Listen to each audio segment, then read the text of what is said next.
I was standing in the marble lobby of Villa Celestia in Santorini, signing the final ownership papers with a 24-karat gold pen, when I realized that being deliberately excluded from my sister's wedding at this exact location 1 year ago was the best thing that ever happened to me. My family had forgotten to book my flight to Elena's luxury destination wedding, leaving me humiliated and alone, while they celebrated without me on this clifftop paradise overlooking the Aegean Sea. But here's what they didn't know.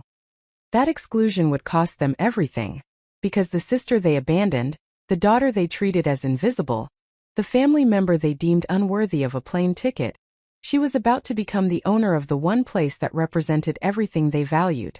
And when they discovered what I'd done, when they realized the magnitude of their mistake, their desperation wouldn't just be embarrassing. It would be documented, public, and absolutely devastating.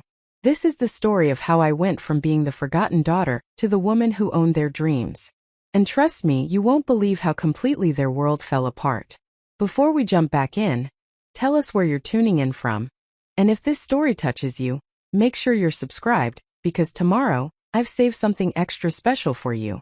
My name is Alexandra Morgan, though my family always called me Alex in that dismissive way people use when they can't be bothered to pronounce your full name with respect.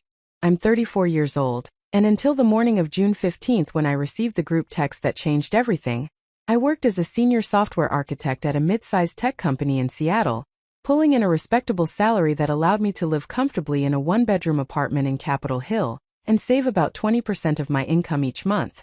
I wasn't wealthy by any measure, but I was stable, independent, and proud of what I'd built through my own effort and discipline. My younger sister Elena, on the other hand, had always been the family princess. At 29, she'd never held a job for more than 6 months, had lived with our parents until age 27, and had a remarkable talent for attracting wealthy men who showered her with gifts and opportunities she accepted as her natural due. When she'd gotten engaged to Christopher Ashford, the heir to a commercial real estate fortune, our parents had been ecstatic in a way they'd never been about any of my accomplishments. Elena was marrying money, marrying status, marrying entrance into a social stratosphere our solidly middle-class family had never accessed before. And our mother, Margaret Morgan, had made it abundantly clear that this wedding would be the crowning achievement of her parenting career. The wedding planning had consumed our family for 8 months. Every conversation, every family dinner, every phone call somehow circled back to Elena's upcoming nuptials. Our mother discussed flower arrangements with the obsessive detail of a military strategist. Our father, normally frugal to the point of absurdity, had agreed to contribute $50,000 toward the wedding expenses, a sum that had shocked me when I'd overheard it mentioned during a family gathering. Elena wanted a destination wedding in Santorini at Villa Celestia, our exclusive boutique resort that catered to ultra-wealthy clients and charged rates that started at €3,000 per night. Christopher's family would be covering most of the costs, but our parents were expected to contribute to certain elements, and they'd done so with an enthusiasm they'd never shown for my college education or career advancement. I'd been included in the wedding planning in the most minimal way possible. Elena had asked me to be a bridesmaid, though I suspected this was more about symmetry in the wedding party than any desire for my participation. I'd attended the requested dress fittings, smiled through the bridal showers where Elena opened gift after gift worth more than my monthly rent, and listened to countless monologues about destination wedding logistics without ever being asked for my opinion or input. My role was to show up, wear the dress, stand where I was told, and not detract from Elena's moment in any way. 3 months before the wedding, Elena had sent a group email to all wedding party members with travel information. The wedding would take place over a long weekend in mid-June, from Thursday through Sunday. Christopher's family had arranged for a block of rooms at Villa Celestia, and at several nearby hotels for the 120 guests who would be attending. The email included links to recommended travel agencies and suggestions for coordinating flight bookings, so that groups could travel together and maximize the celebratory atmosphere. I'd immediately begun researching flights and had been shocked by the cost. Round-trip tickets from Seattle to Santorini with the necessary connections were running between $1,800 and $2,500 depending on routing and timing. Combined with the room costs, even at the discounted wedding guest rate, and the required expenses for the bridesmaid dress and associated events, I was looking at nearly $5,000 total to attend my sister's wedding. It was more than I'd ever spent on a vacation, more than I was comfortable spending on anything discretionary. But it was my sister's wedding, and despite the complicated dynamics of our relationship, I'd assumed my attendance was important to my family. I'd mentioned the cost during a family phone call in March, not complaining exactly, but simply noting that I was rearranging my budget to accommodate the expense. My mother's response had been brisk and dismissive. "Well, Alex, this is a once-in-a-lifetime event for your sister. I'm sure you can manage. Some things are more important than saving every penny." The implicit criticism had stung. I saved money because I had no safety net, no wealthy fiancé, no parents who would bail me out of financial difficulties. I saved money because I'd learned through hard experience that no one was going to rescue me if things went wrong. But I'd booked the time off work, had arranged coverage for my projects, and had started shopping for appropriate attire for the various wedding weekend events. Elena had sent increasingly detailed emails about the schedule. Welcome cocktails on Thursday evening. Rehearsal dinner on Friday night. Beach party on Saturday afternoon. Wedding ceremony and reception on Saturday evening. Farewell brunch on Sunday morning. Each event had a specified dress code and location. Each event was designed to showcase the beauty of Santorini and the glamour of Elena's new social circle. 6 weeks before the wedding, I'd sent an email to the family group chat asking about coordinating flight bookings. Several family members were traveling from different cities, and I thought it might be nice to try to arrange overlapping flights, or at least share transportation from the airport. My email had gone unanswered for 3 days before my mother had responded with a brief message saying that most people had already made their travel arrangements, and I should just book whatever worked for my schedule. I'd felt a familiar twinge of exclusion but had pushed it aside. This was typical of how my family operated. Plans were made in conversations I wasn't included in, decisions were finalized before I was consulted, and I was expected to simply adapt to whatever had been arranged without my input. I dealt with this dynamic my entire life. It hurt, but it was predictable, and I'd learned not to expect different treatment. For weeks before the wedding, I'd finally bitten the financial bullet and had opened my laptop to book my flights. I'd found a routing that was expensive but manageable. Seattle to Amsterdam to Athens to Santorini, departing on Wednesday to arrive Thursday afternoon, returning the following Monday to allow for flight delays and recovery time. I'd gotten as far as entering my credit card information when I'd hesitated. The total was $2,300. It was manageable, but it would essentially wipe out 3 months of careful saving. I decided to sleep on it and book in the morning when I was feeling less anxious about the expense. That night, I'd received an email from Elena with the subject line, "Final wedding weekend details." I'd opened it expecting another detailed schedule, or perhaps information about gifts or toasts. Instead, I'd found a message that had made my stomach drop. "Hi everyone. Just wanted to confirm that all flights and accommodations are now finalized. The travel coordinator has everything organized, and you should have received your booking confirmations. If you haven't received yours, please let me know ASAP so we can fix any issues. Can't wait to see you all in Santorini.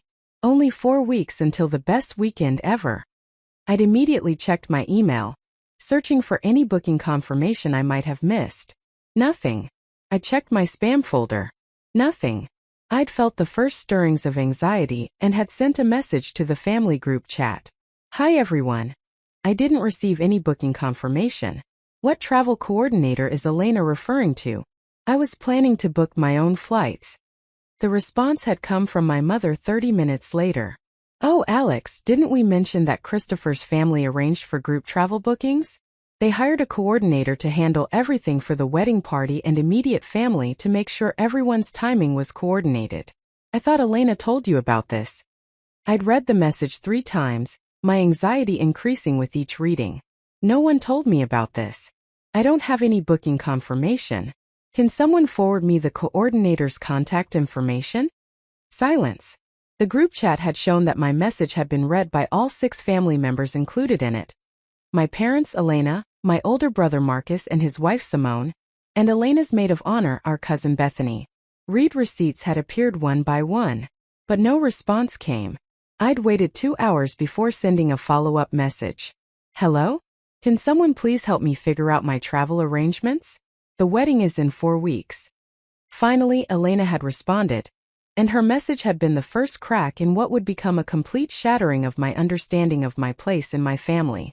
Alex, I gave the travel coordinator a list of all wedding party members who needed bookings 3 months ago.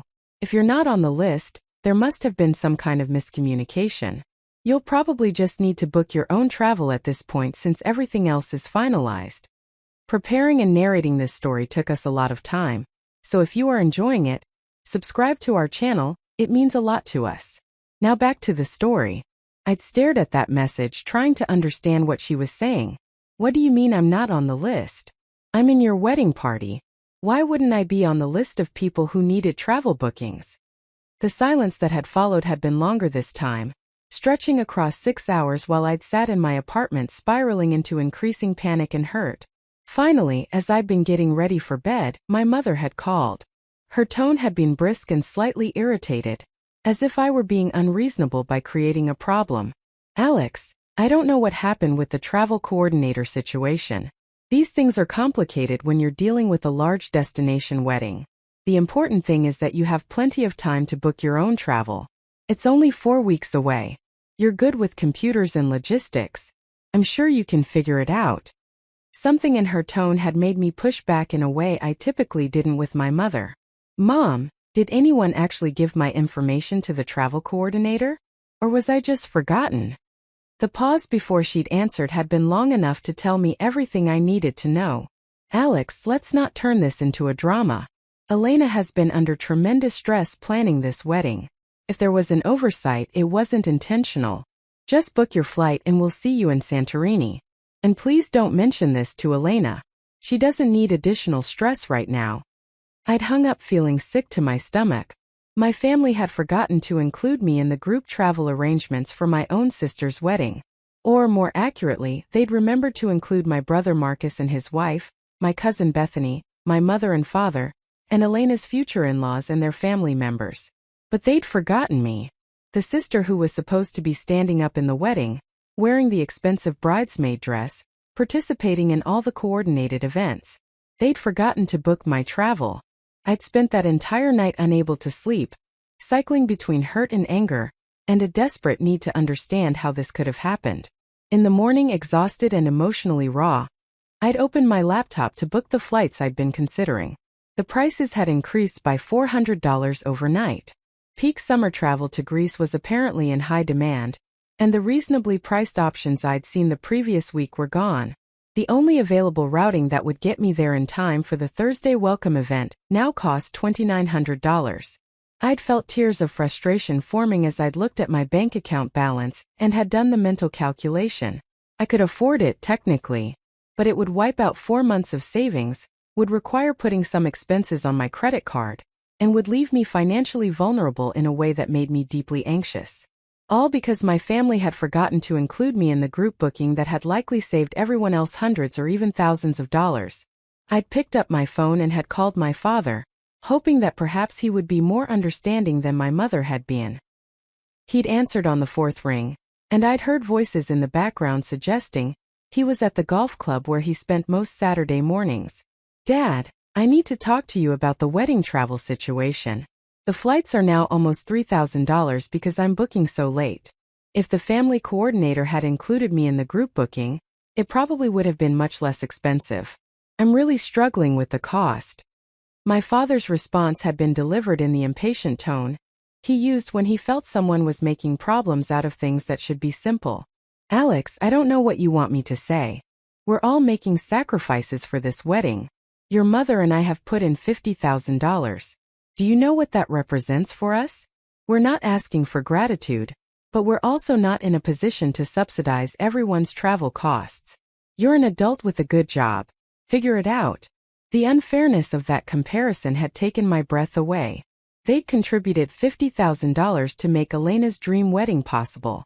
They'd apparently arranged and possibly subsidized group travel for multiple family members. But when their other daughter, the one who'd never asked for wedding money or received a down payment on a house or been given a car, when that daughter asked for understanding about an expense that had increased because of their oversight, the response was to tell her to figure it out alone. I'd hung up without saying goodbye, something I'd never done before in my life, and had sat at my kitchen table with my laptop open to the flight booking page, staring at the total cost and feeling something fundamental shift inside me. I'd spent 34 years accepting that I was less important to my family than my siblings, that my accomplishments were less celebrated, that my needs were less pressing. I told myself that this was just the reality of birth order or personality differences or some other explanation that let me maintain the fiction that my family loved me, even if they didn't show it the way I needed them to. But staring at that flight booking screen, I'd finally understood a truth I'd been avoiding my entire adult life. My family didn't forget to book my travel because of stress or oversight.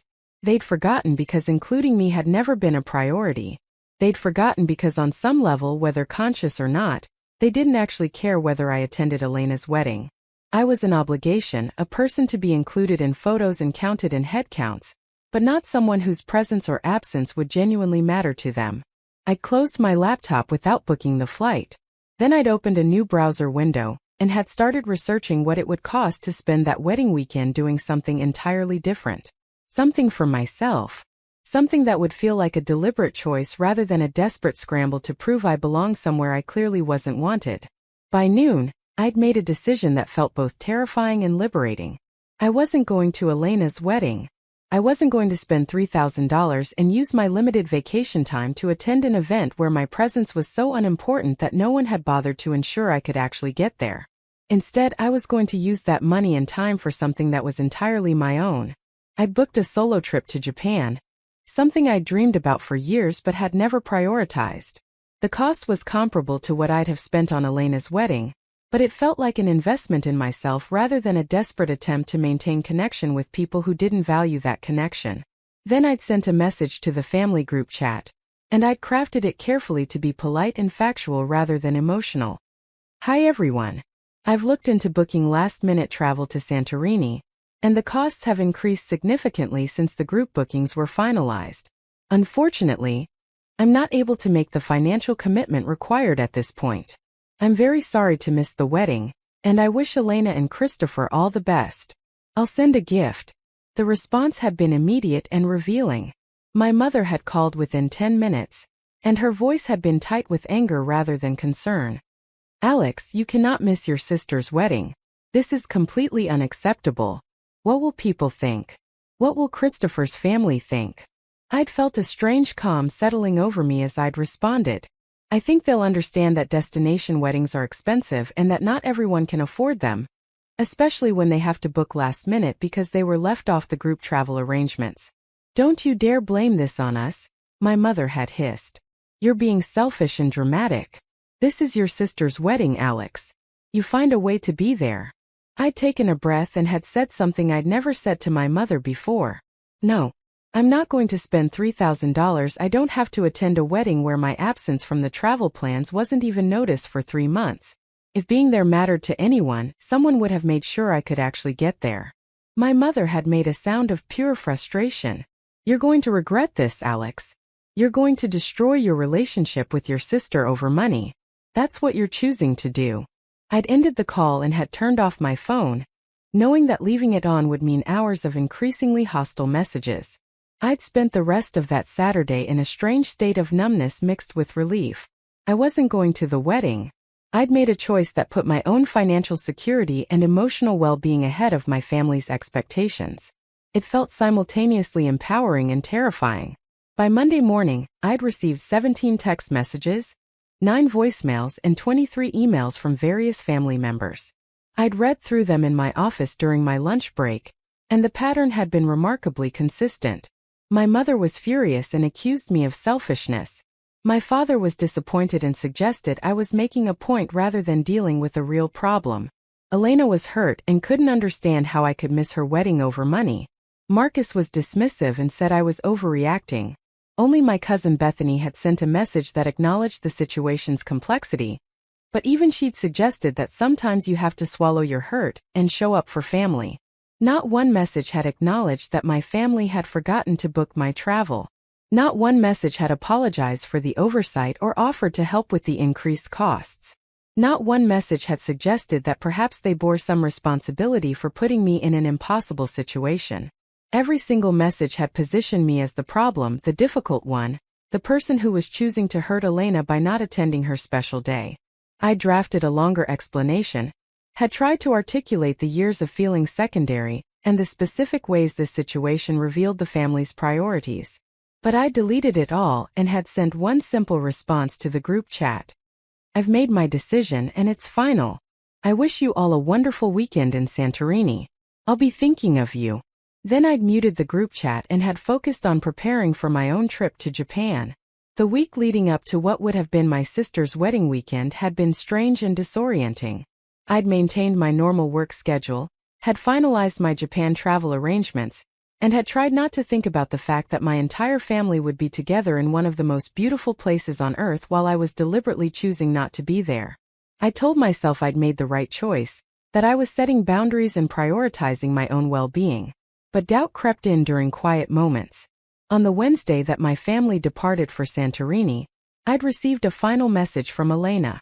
Unlike the previous emotional appeals or angry accusations, this one had been cold and formal. Just so you know, we had to scramble to reconfigure the wedding party because you decided not to come. Christopher's sister stood in your place. The symmetry is off in all the photos, and the bridesmaid dress you were supposed to wear was a waste of money. I hope whatever point you're making is worth it, because you've made it very clear where I rank in your priorities. Don't expect me to forget this. I'd read that message while sitting on my couch, and I'd cried for the first time since making my decision. Not because I regretted not going, but because Elena's message had made it so clear that she genuinely didn't understand what had happened. She saw herself as the victim of my selfishness rather than as someone whose family had collectively failed to ensure her sister could attend her wedding. She couldn't see or wouldn't see the pattern of exclusion and dismissal that had led to this moment. By Thursday morning, I'd boarded my flight to Tokyo, and I'd forced myself to focus on the adventure ahead rather than the wedding happening 7,000 miles away in the opposite direction. I told myself that this was the beginning of a new chapter, that I was learning to prioritize myself after decades of accepting whatever place my family assigned me. I'd had no idea that my absence from Villa Celestia that weekend would set in motion a chain of events that would change everything. I'd had no idea that the sister who'd called me selfish for not attending her wedding would, within 1 year, be desperately calling me for help. And I'd had no idea that the villa where Elena was celebrating her perfect wedding would become mine to own. But all of that was still ahead. That Thursday morning, boarding a plane to Japan instead of Greece, I was simply a woman who'd chosen herself for once. A woman who decided that being forgotten was actually a gift, because it freed her from the obligation to keep showing up where she wasn't valued. I was about to learn just how valuable that freedom could be.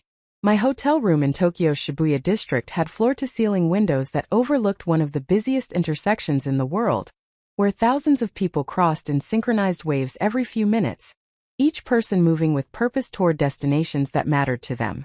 I'd arrived exhausted from the 14-hour flight, had showered in the compact bathroom with its heated toilet seat and sophisticated bidet controls, and had collapsed onto the bed intending to sleep for an hour before forcing myself to stay awake until evening to combat jet lag.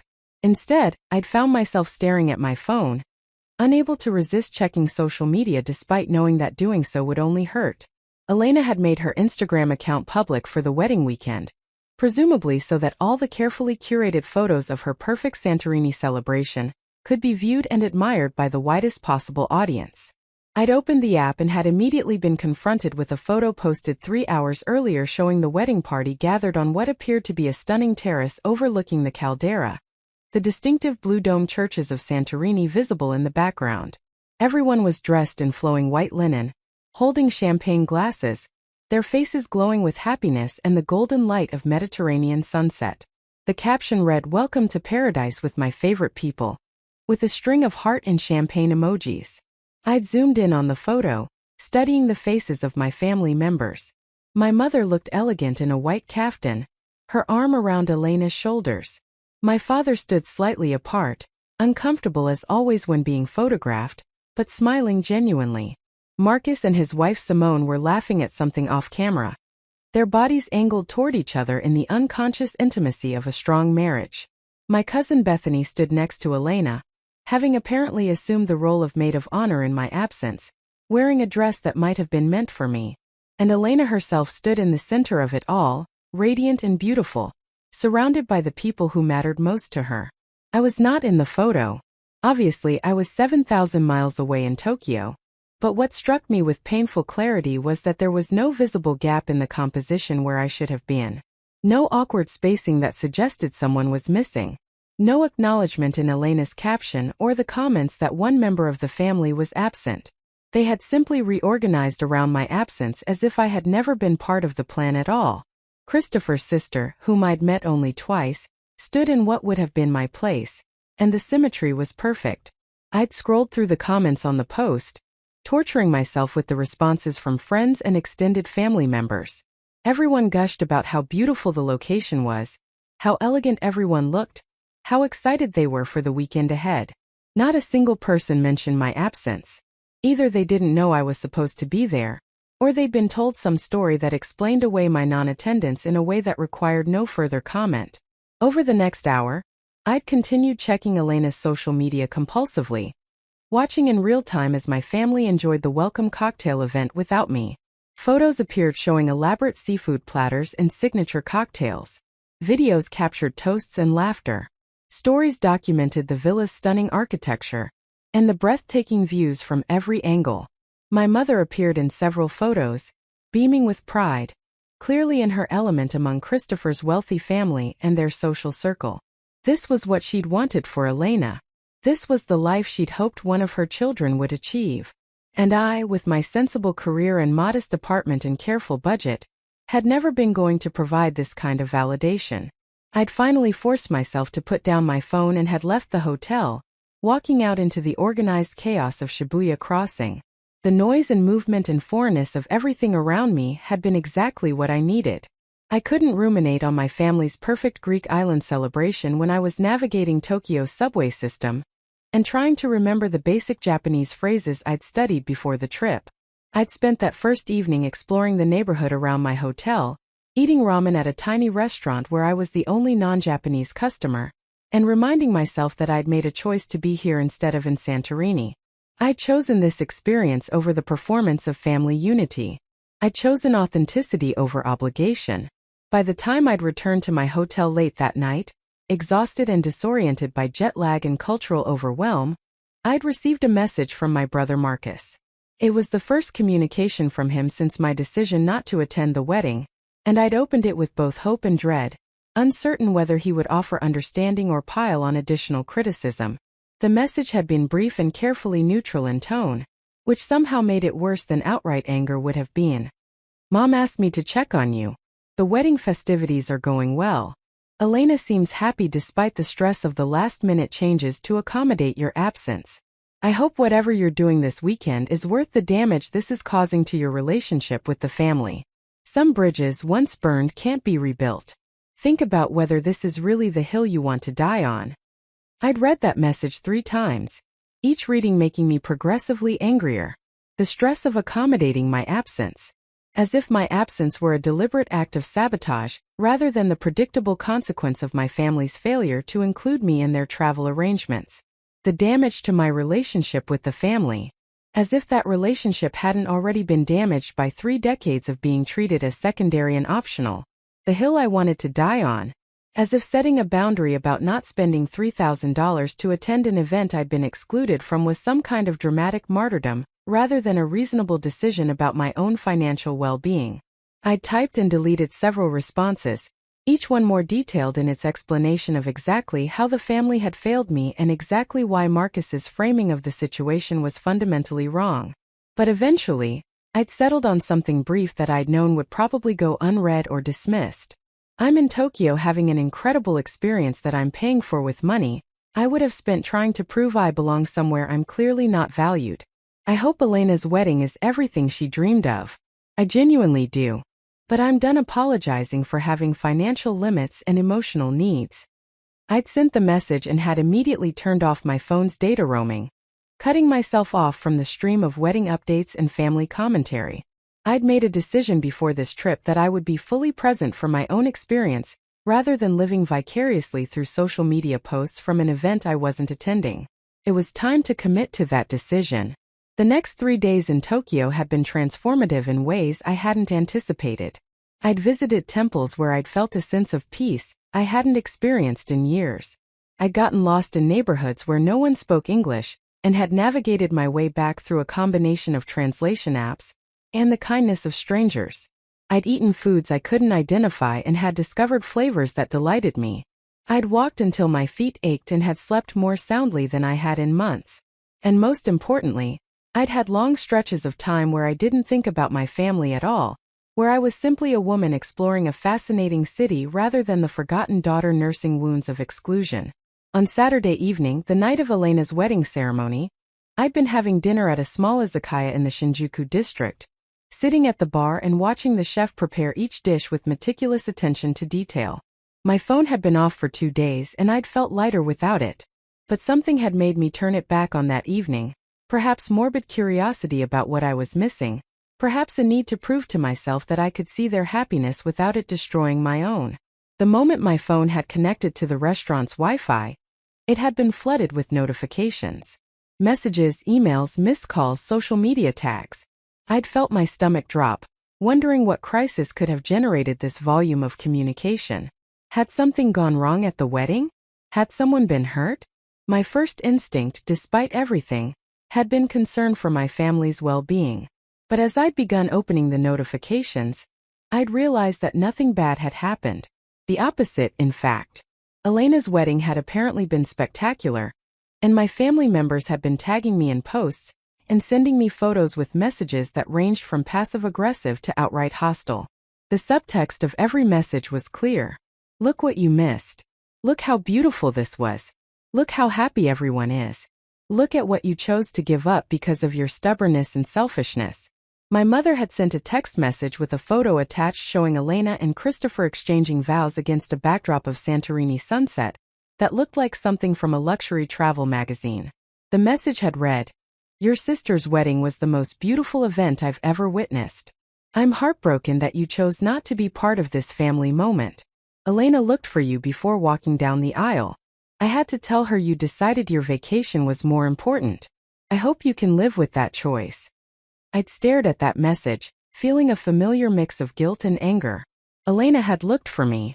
The phrase was designed to maximum damage, to make me imagine my sister scanning the assembled guests and feeling the absence of someone who should have been standing beside her. But the framing was fundamentally dishonest. I hadn't decided my vacation was more important. I decided that I couldn't afford to spend $3,000 on last-minute travel arrangements made necessary by my family's failure to include me in their planning. There was a profound difference between those two framings, but my mother would never acknowledge it. I'd scrolled through more messages and had found one from Elena herself, sent an hour earlier. Unlike my mother's guilt-inducing missive, Elena's message had been cold and factual in a way that somehow hurt more. My wedding was perfect. Christopher's family was incredibly generous and welcoming. Everyone celebrated with genuine joy and love. I'm starting my marriage surrounded by people who show up for me, and I'm grateful to now clearly understand who those people are and are not. I won't be reaching out to you going forward. I think we both know this relationship has run its course. I'd sat in that Tokyo izakaya, surrounded by the cheerful noise of other diners and the sizzle of food being prepared on the grill, and had felt tears forming for the first time since I'd left Seattle. Not because I regretted my decision, but because Elena's message had made brutally clear that my family's narrative about what had happened was now solidified and I had no power to correct it. In their version of events, I had selfishly chosen not to attend my sister's wedding. The circumstances that had led to that choice, the financial burden created by their oversight, the pattern of exclusion and dismissal that had been building for years, none of that existed in their story. I was simply the difficult daughter who had failed to show up. I'd paid my bill and had walked back to my hotel through streets illuminated by neon signs advertising products and services I couldn't read. The foreignness of my surroundings had felt appropriate. I'd become foreign to my own family, someone whose motivations and experiences they couldn't or wouldn't try to understand. We were speaking different languages even when we used the same words. When they said family obligation, they meant my obligation to adapt to whatever they needed. When I said financial limitation, they heard excuse. When they said Elena's special day, they meant a day when my needs were supposed to be invisible. When I said, I can't afford this, they heard I don't care enough. Back in my hotel room, I'd made a decision that felt both small and significant. I'd unfollowed all of my immediate family members on social media. Not blocked them, which would have been aggressive and would have generated its own drama, but simply removed their posts from my feed so I wouldn't be subjected to the ongoing documentation of events I wasn't part of. Then I'd written an email that I'd saved in my drafts folder without sending. An email that articulated everything I'd wanted to say but knew would fall on deaf ears. The email had outlined the timeline of events from my perspective. The wedding planning that had never included my input. The travel coordination I'd been excluded from. The discovery that I'd been forgotten from the group booking. The increased costs of last-minute travel. My father's dismissal of my financial concerns. My mother's anger that I dared to prioritize my own well-being. I'd written about the pattern this incident represented, the decades of being treated as less important than my siblings, less deserving of support, less worthy of consideration. I'd explained that my decision not to attend the wedding wasn't about the wedding at all, but about finally recognizing that I couldn't keep sacrificing my own security and happiness to maintain relationships with people who fundamentally didn't value me. I'd read through the email 3 times and had ultimately deleted it entirely. Not because anything in it was wrong, but because I'd finally understood that no explanation would change how my family saw this situation. They needed me to be the villain in their story because the alternative, that they had failed me in fundamental ways, was too uncomfortable to acknowledge. Sending that email would only provide them with more evidence of my supposed dramatics and self-pity. The kindest thing I could do for myself was to stop trying to make them understand. The remainder of my week in Japan had been bittersweet. I'd continued exploring Tokyo, had taken a day trip to Nikko to see the elaborate shrines and natural beauty, and had spent an afternoon in a traditional tea ceremony that had taught me something about finding peace in prescribed ritual. But everything had been colored by the knowledge that while I was having these experiences, my family was in Santorini actively writing me out of their narrative. They were taking family photos that didn't include me. They were making toasts that didn't mention me. They were bonding over a shared experience I'd been excluded from, and that exclusion would become part of the family mythology going forward. On my last day in Tokyo, I'd been having coffee at a cafe near my hotel when I'd struck up a conversation with another solo traveler, a woman in her 50s named Patricia who was from Vancouver. We'd started talking about our respective trips, and somehow the conversation had turned to why we were traveling alone. I'd found myself telling her an abbreviated version of my family situation, expecting sympathy or perhaps advice about reconciliation. Instead, Patricia had said something that had shifted my entire perspective on what had happened. It sounds like your family has spent years showing you exactly who they are and what you mean to them. This wedding situation wasn't an anomaly. It was just the clearest example of a pattern you've been experiencing your whole life. The question isn't whether you made the right choice by not going. The question is what you're going to do with the clarity you now have about these relationships. I'd sat with that question as I'd flown back to Seattle, as I'd returned to my apartment that suddenly felt smaller and more confining after a week of exploration and discovery, as I prepared to return to work and face the reality of having essentially ended my relationships with my immediate family. What was I going to do with this clarity? How was I supposed to move forward knowing that the people who were supposed to love me unconditionally had proven that their love was actually highly conditional on my willingness to accommodate their needs and narratives? The Monday after I'd returned to Seattle, I'd received an email from my mother. I'd expected either an angry lecture about my behavior, or perhaps a final attempt at making me feel guilty about missing the wedding. Instead, the email had been formal and distant, as if she were communicating with a disappointing employee rather than her daughter. The message had informed me that Elena and Christopher had decided to have a small reception for local friends and family, who hadn't been able to attend the Santorini wedding. The event would be at my parents' home in 2 months, and while I was technically invited, my mother wanted me to know that Elena was still very hurt by my absence from the actual wedding. If I chose to attend this local reception, I would need to apologize to Elena publicly, acknowledge that I'd made a mistake, and commit to doing better at being a supportive sister going forward. Otherwise, my mother suggested, it might be better if I didn't attend so as not to create tension or drama at what should be a joyful celebration. I'd read that email with a sense of dark amazement at my mother's ability to frame everything in terms that made me the perpetual problem. I would need to apologize publicly. I would need to acknowledge my mistake. I would need to commit to doing better. There was no acknowledgement that perhaps the family bore some responsibility for creating the situation that had led to my absence. No recognition that asking me to publicly apologize for not spending money I didn't have to attend an event I'd been excluded from the planning of was fundamentally unjust. Just another demand that I perform contrition for failing to meet their expectations. I'd started typing a response explaining why I wouldn't be attending the reception, and why I wouldn't be apologizing for a choice I didn't regret. But before I'd finished, my phone had rung with a call from an unknown number. I'd answered it despite my usual practice of letting unknown calls go to voicemail, and that decision had changed everything. The voice on the other end had been female, professional, with a slight British accent that made every word sound more authoritative. "Is this Alexandra Morgan? My name is Claire Sutherland.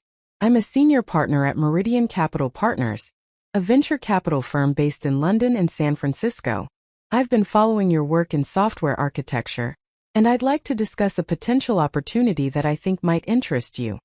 I'd sat down on my couch, confused about how a venture capital partner had gotten my personal phone number, and why she would be calling me directly rather than going through professional channels.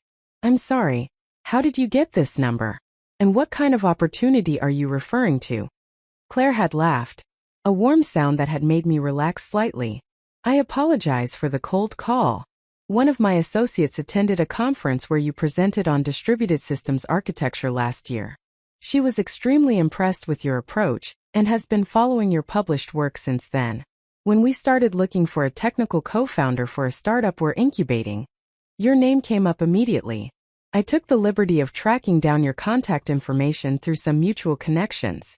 I hope you'll forgive the intrusion, but I wanted to reach out personally rather than through formal channels because what I'm proposing is somewhat unconventional." Over the next hour, Claire had outlined an opportunity that had seemed almost too good to be true. Meridian Capital was incubating a startup focused on developing infrastructure software for blockchain applications, an area where my expertise in distributed systems was directly relevant. They had secured initial funding and had assembled a small team, but they needed a technical co-founder who could lead the engineering efforts and help shape the product vision. The position would come with a significant equity stake, a competitive salary that was nearly double what I was currently making, and the chance to build something from the ground up with the backing of a well-respected venture capital firm. The catch, which Claire had been upfront about, was that the position would require relocating to San Francisco within 2 months, and would demand an intense work schedule, as we raced to develop a minimum viable product and secure additional funding. It was a high-risk, high-reward opportunity that could either result in building something significant or in crashing spectacularly after a year or two of exhausting effort. Under normal circumstances, I might have been more cautious, might have asked for time to think and research and carefully evaluate all the implications. But sitting in my apartment after returning from Tokyo, holding an email from my mother that demanded I apologize for setting boundaries, and facing the reality that my family relationships had fundamentally broken, I'd felt a reckless clarity. What did I have to lose? My family had made it clear I wasn't a priority. My current job, while stable, offered limited growth potential. My life in Seattle, while comfortable, had been built partly around proximity to family members who had proven they didn't actually value that proximity. I told Claire I was interested and had asked her to send me detailed information about the company, the team, and the specific role they envisioned for me. Then I deleted the draft email to my mother, and had sent a much shorter message instead. "I won't be attending the reception. I wish Elena and Christopher happiness in their marriage. I think it's best if we all take some space from each other for a while." I'd hit send and had felt something I hadn't expected to feel. Not sadness or regret or even anger. Just relief. Relief that I was finally stopping the exhausting work of trying to earn love and approval from people who were never going to provide it in the way I needed.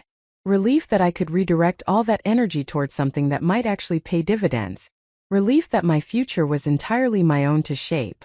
I'd had no idea then that the opportunity Claire was offering would lead to more success than I'd ever imagined possible. I'd had no idea that within 6 months I'd be part of a startup that would attract major investment and industry attention. And I'd had no idea that my decision to build my own life separate from my family would eventually lead me back to Santorini, to Villa Celestia, to the scene of my exclusion, but this time as someone with the resources to claim it entirely for myself. But that was all still ahead. That evening, sitting in my Seattle apartment with a venture capital offer on my laptop screen, and the remains of my family relationships scattered behind me, I was simply a woman choosing possibility over obligation. I was choosing myself for perhaps the first time in my adult life. And it turned out that choosing myself was the best decision I would ever make. The transition from Seattle to San Francisco happened with a speed that felt both exhilarating and destabilizing. As if I were being pulled forward by momentum I hadn't entirely created, but was choosing to ride anyway. Within 3 weeks of my phone call with Claire Sutherland, I had given notice at my job, broken my apartment lease by paying the penalty fee without hesitation, and packed my belongings into a moving truck that would transport my modest collection of furniture and possessions to a temporary corporate housing unit in the south of Market District.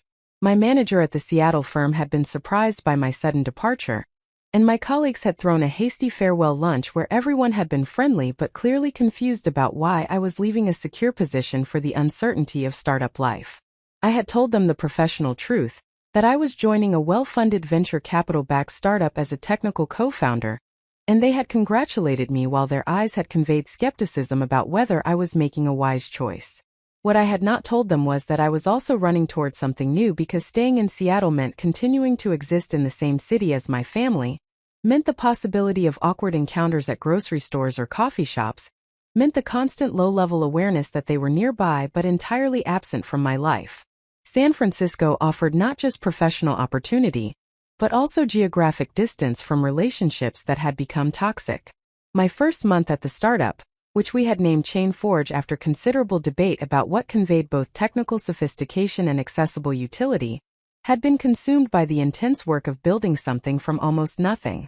The team Claire had assembled consisted of myself as technical co-founder and chief technology officer, a business development lead named Marcus Chun who had previously worked at a major cloud computing company, a product designer named Sofia Rodriguez whose portfolio demonstrated an unusual ability to make complex technical systems feel intuitive, and 3 junior engineers who were brilliant but inexperienced. Claire herself served as our advisor and primary investor representative, attending our weekly leadership meetings and providing guidance on strategy and fundraising. The work had been exactly as demanding as Claire had warned me it would be. We had established ambitious goals for our minimum viable product, aiming to launch within 6 months with a functional platform that would allow developers to build and deploy blockchain applications without needing to understand the underlying infrastructure complexities. The technical challenges were significant, requiring architectural decisions that would affect the platform's scalability and reliability for years to come.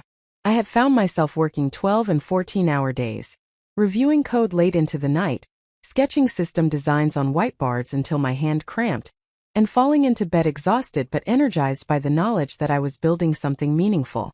What had surprised me most during those first weeks was how little I had thought about my family. The intensity of the work had crowded out the rumination and hurt that had dominated my thoughts in the immediate aftermath of Elena's wedding. There had been whole days where I had not checked social media at all, where I had been so absorbed in solving technical problems that my personal life had receded entirely. It had felt like emerging from underwater, like finally being able to breathe fully after months of carrying a weight on my chest. But 6 weeks into my new life in San Francisco, I had received a message that had shattered my carefully constructed distance from my family drama. The message had come through LinkedIn, which I had rarely used for personal communication, from someone named Jennifer Park whose profile indicated she was a freelance journalist based in Seattle. The message had been brief and intriguing in a way that had immediately activated my curiosity and concern. Alexandra, I hope this message finds you well. I am working on a story about destination wedding costs and family financial dynamics, and your sister Elena's wedding in Santorini has come up in my research. I would very much appreciate the opportunity to speak with you about your experience if you are willing. I understand this may be sensitive territory, and I want to assure you that I approach these stories with care and a commitment to complexity rather than sensationalism. Please let me know if you would be open to a conversation.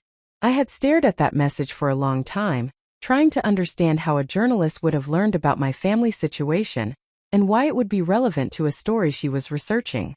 I had been careful not to discuss the wedding publicly beyond a single vague social media post about taking a solo trip to Japan.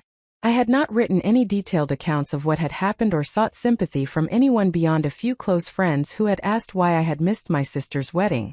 The idea that my family's dysfunction had somehow become a matter of public interest had felt surreal and slightly threatening.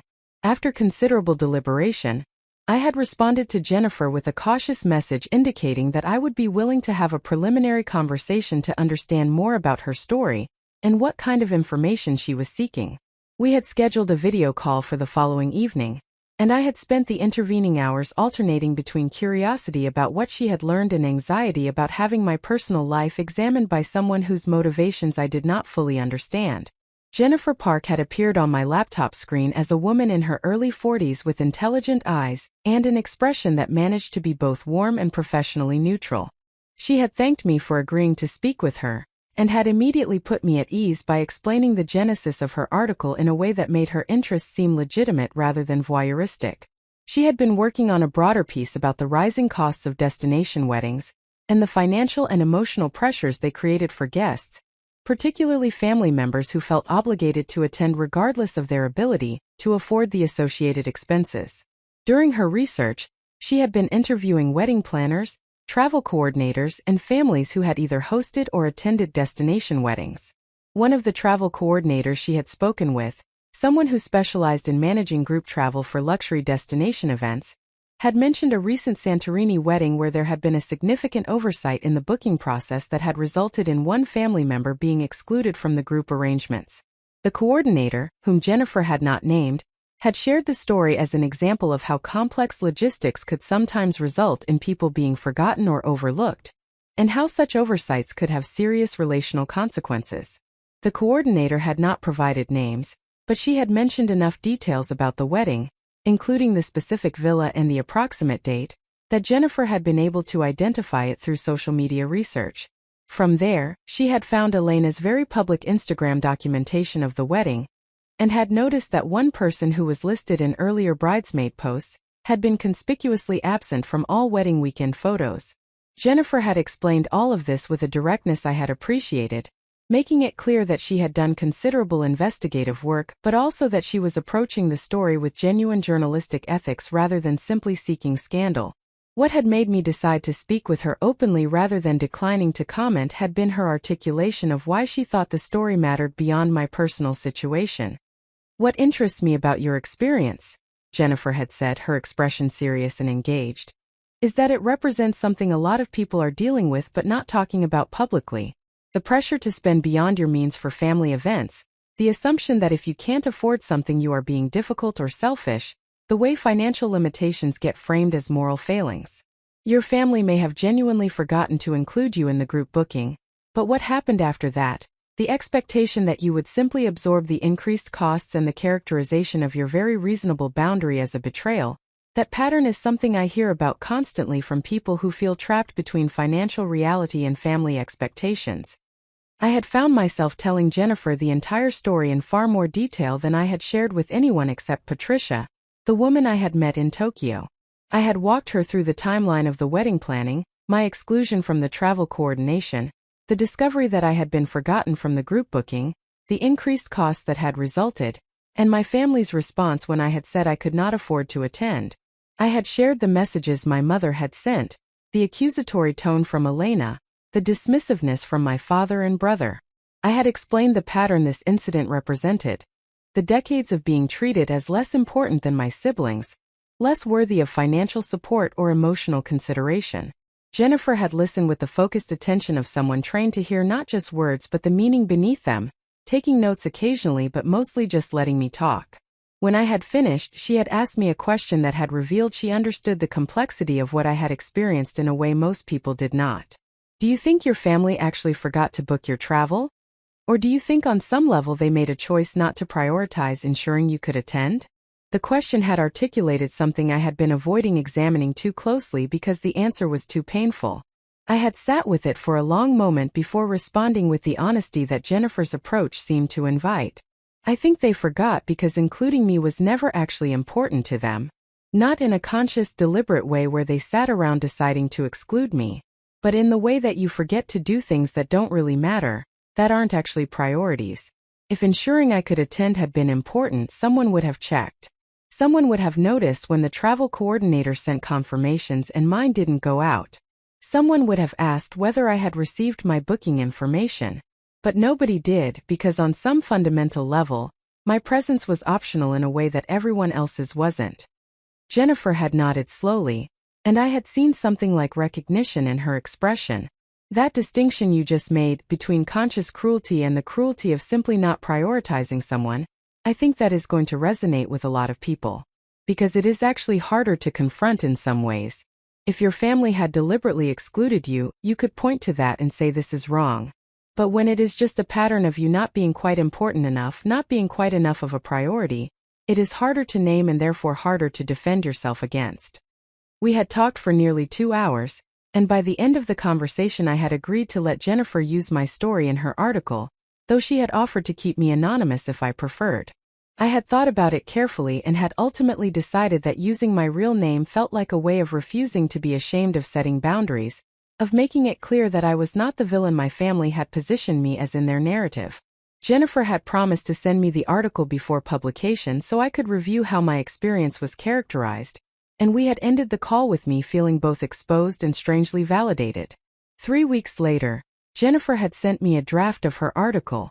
It had been published in a major online magazine that focused on family dynamics, personal finance, and contemporary social issues. The piece was titled The High Cost of Family Obligation: When Destination Weddings Become Destiny, and it was far more substantial than I had anticipated. A nearly 5,000-word exploration of how destination weddings had evolved from rare extravagances to increasingly common expectations, and how this shift had created new pressures and conflicts within families. My story had been featured prominently, but it was contextualized within a broader examination of the financial and emotional dynamics at play. Jennifer had interviewed financial therapists who discussed the psychology of money and family obligation.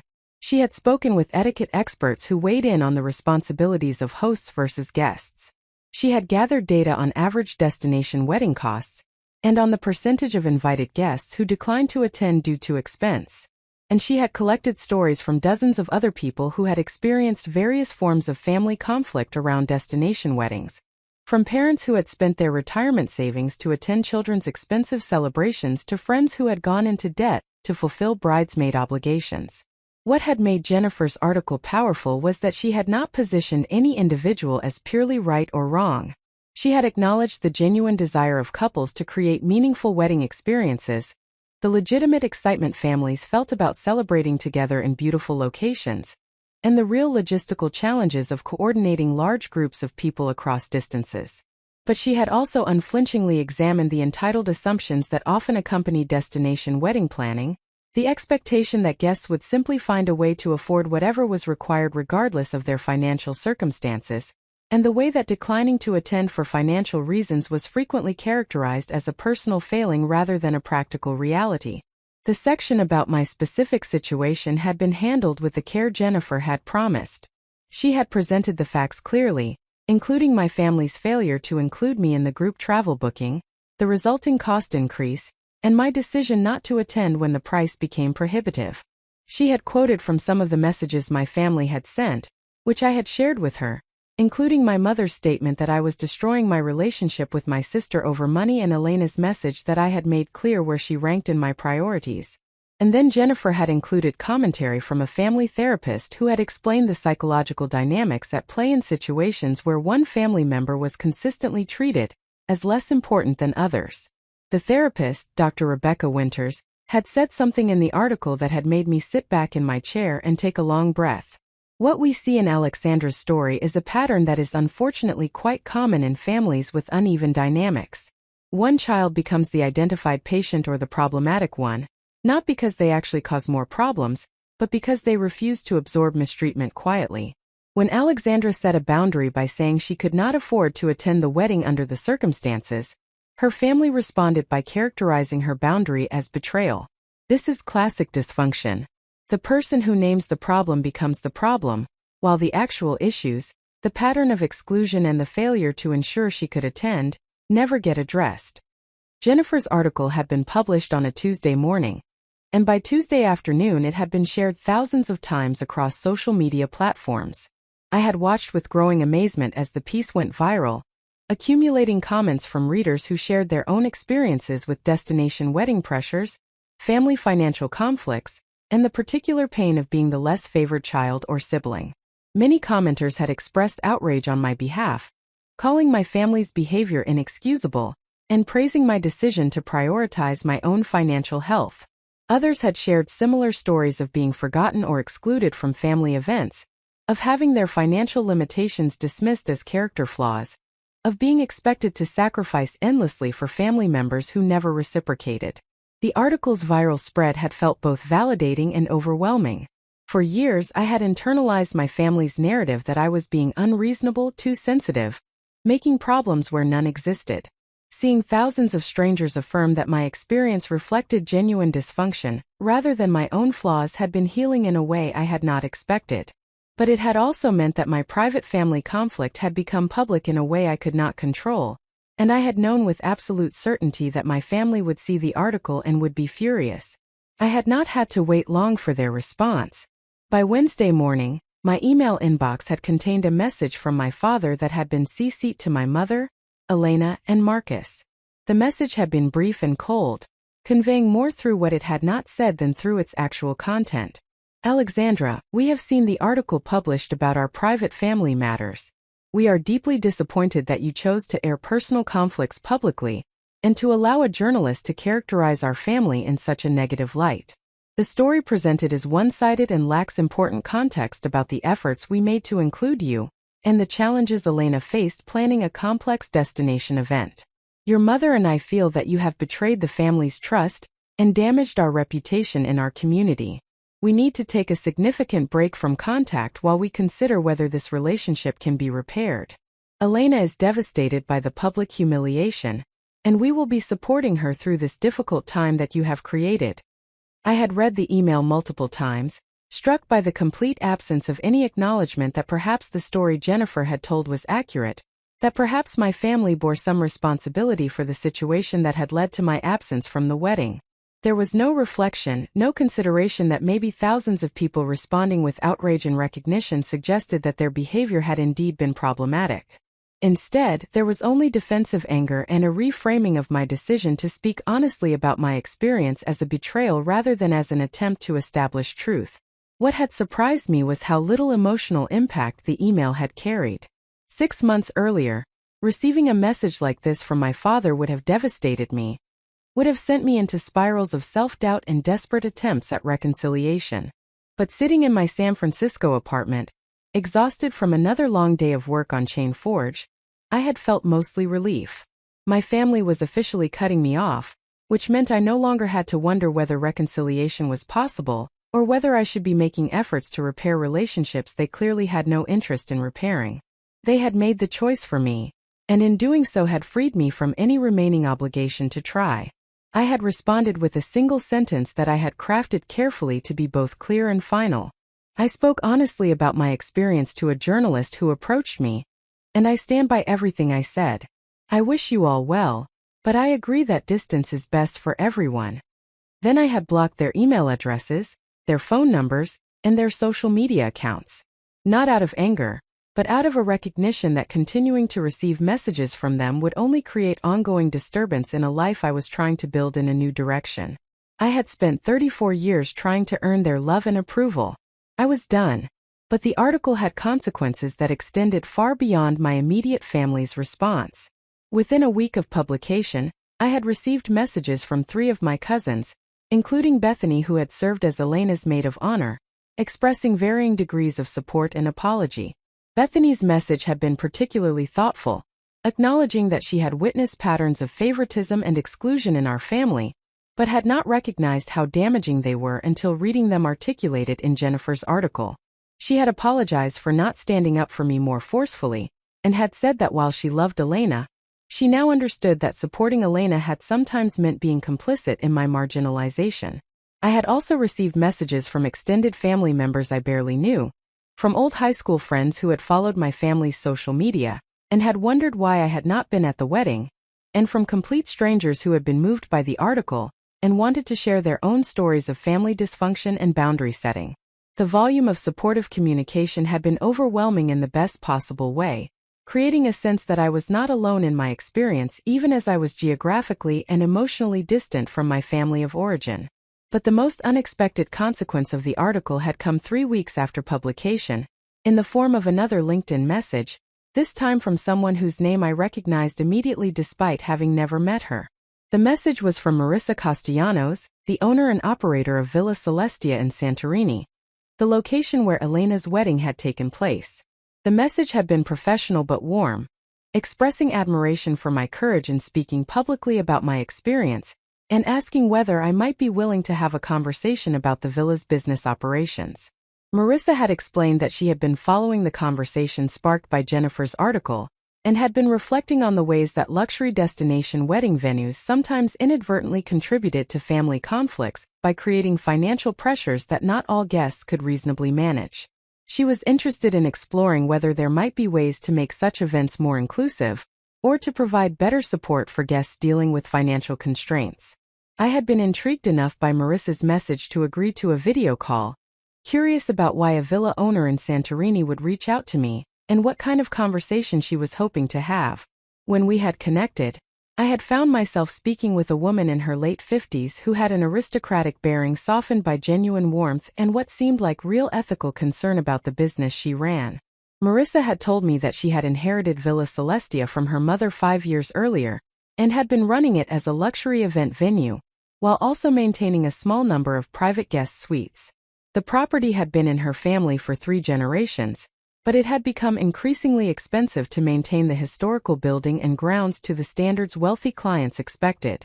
She had been considering selling the property to a hotel chain that had made a substantial offer, but she was conflicted because she felt a responsibility to preserve her family's legacy, while also being realistic about the financial pressures she faced as an independent operator. What had struck me most about Marissa was her candor about the ethical complexities of the luxury wedding industry.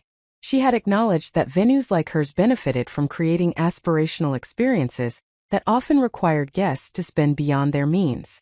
She had expressed discomfort with the ways that wealth had become increasingly concentrated, and how events at her villa often reflected and reinforced social hierarchies. And she had been genuinely moved by reading about my exclusion from an event that had taken place at her property, feeling that in some indirect way her venue had been complicit in my family's dysfunction. By the end of our conversation, Marissa had said something that had planted a seed I had not known I needed planted. "Alexandra, I have been thinking about what it would mean to sell Villa Celestia to someone who would honor its history while also perhaps reimagining what it could be used for.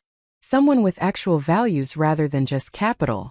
I know this is an unusual thing to say to someone I have just met, but if you ever found yourself in a position where owning a property like this made sense for you, I would be genuinely interested in having that conversation."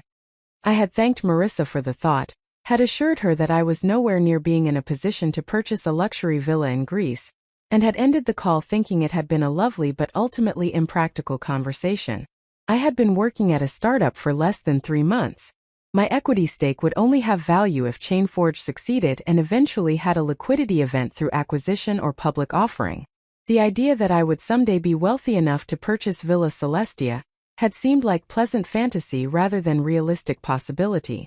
But as I had returned to my work that evening, reviewing code and preparing for a major product demo we would be giving to potential investors the following week, I had found myself thinking about Marissa's offer, about what it would mean to own the very place where my family had celebrated without me, about the poetic justice of transforming the site of my exclusion into something that represented my own success and values, about standing in Villa Celestia not as a forgotten guest but as its owner. The fantasy had felt ridiculous and grandiose, but it had also felt like possibility, like something to work toward, like a goal that could transform all of the pain and rejection of the past year into fuel for building something extraordinary. I had had no idea then that within 6 months, Chainforge would attract a major investment that would value the company at levels that made my equity stake suddenly quite valuable. I had had no idea that within 9 months, we would be approached by a Fortune 500 company interested in acquiring our technology. And I had had no idea that within 1 year of my sister's Santorini wedding, I would be in a position to make Marissa an offer on Villa Celestia that would allow me to own the very place where I had been deemed not important enough to ensure my attendance. But all of that was still ahead, still unfolding through long hours of work and strategic decisions and some genuine good fortune in timing and market conditions. That evening, speaking with Marissa Castellanos about ethics and legacy and possibility, I had simply been a woman beginning to understand that the life I built from my family's rejection might actually exceed anything I could have achieved while still trying to earn their approval. Sometimes being forgotten is the best thing that can happen to you, because it forces you to stop waiting for permission to become who you are capable of being. And I was just beginning to discover exactly how capable I was. The months following my conversation with Marissa Castellanos unfolded with a momentum that felt both earned and almost magical, as if the universe had been waiting for me to finally prioritize myself before opening doors I had not known existed. Chainforge was consuming every available hour of my time and attention, but unlike the exhausting work of trying to maintain relationships with people who did not value me, this exhaustion felt purposeful and generative. I was building something that mattered, working alongside people who respected my contributions, and watching in real time as our collective effort transformed abstract ideas into functional technology that solved genuine problems. The product demo we delivered to potential investors in late August had exceeded even Claire Sutherland's optimistic expectations. We had showcased a platform that allowed developers with minimal blockchain expertise to deploy secure, scalable applications in a fraction of the time traditional approaches required. The technical architecture I had designed proved both elegant and robust during the demonstration, handling the stress tests and edge cases that sophisticated investors always probed for. More importantly, we had articulated a clear vision for how blockchain technology could move beyond cryptocurrency speculation into practical applications for supply chain management, healthcare data security, and decentralized identity verification.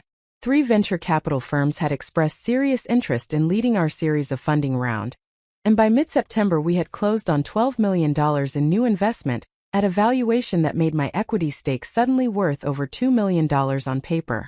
The number had felt surreal when Claire had shown me the term sheet, explaining that while the equity was not yet liquid and its ultimate value depended entirely on Chainforge's continued success, I was now technically a millionaire based on the company's current valuation. I had sat in the conference room looking at those numbers and had thought about my father dismissing my financial concerns about attending Elena's wedding, about my mother suggesting I should simply figure out how to afford the expensive last-minute travel, about the years of being told I was too focused on money and not focused enough on family obligations.